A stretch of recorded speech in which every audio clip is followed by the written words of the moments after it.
If there's one sin that is probably agreed upon by most everybody in the world, I think it's judging others.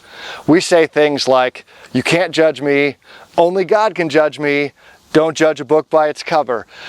We know that judging isn't good. But the truth is, Christians have a history of doing it. When I was in high school, I was part of a small group of students who every now and then, maybe every couple months, we would go out at lunchtime downtown in Peoria, the city where I'm from, and we would do these little surveys with the business people who came out to buy lunch from the food trucks.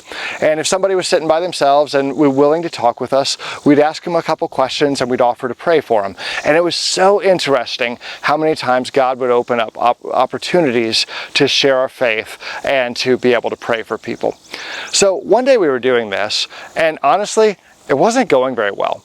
It just felt like there was a lot of resistance. Nobody really wanted to talk. So we decided to wrap it up and head home earlier. We were walking back to our school's van, and we got a few blocks down, and we figured out the reason why.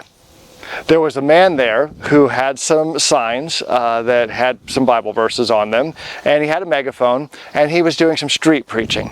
And he had a sermon with kind of one point, and that point is, you're all going to hell. And no matter who he saw, he gave them the reason why they were probably going to hell.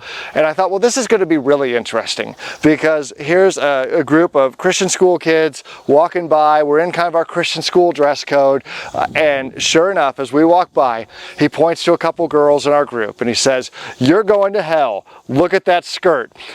Well, skirts were slightly above their knee, which was our dress code. But this guy had determined that for that, God would certainly give them eternal damnation. Now, this is crazy, right? This is not what the Bible says, and it certainly goes against what we're talking about, having a profound love for God and for others. It's interesting because the Bible says directly, Jesus said it himself, "Judge not, lest you be judged." Interestingly, there's something else he says later in that same chapter. He says, "By their fruit you will know them." He's talking about his own followers. Now, we're in a place with some great fruit today.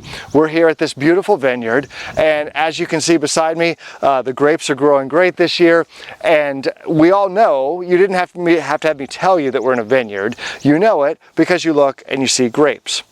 I was reading about a plant called Virginia creeper, which is a vine that looks very much like a grapevine. The leaves look similar. It produces some fruit. The difference is it's a type of berry. And the even bigger difference is that berry is not safe for human consumption. And the leaves will make you itchy if you touch them. So how do you know if you're dealing with a grapevine or Virginia creeper? One thing. It's the fruit. Are you looking at grapes or not? And I know that's incredibly obvious, but the truth is, Jesus is saying that for us as Christians, the world is going to look at us, and they're going to identify us by our fruit. If people looked at you, and they didn't know that you were a follower of Jesus, would they have any reason to suspect that you are? Is there anything about the way that you treat others that would suggest that there's something more going on? It's that kind of love that's deeper than what the world normally loves with. It's not transactional. It's not selfish. It's rooted in something that might seem almost unable for them to understand. Or do you look much like the rest of the world?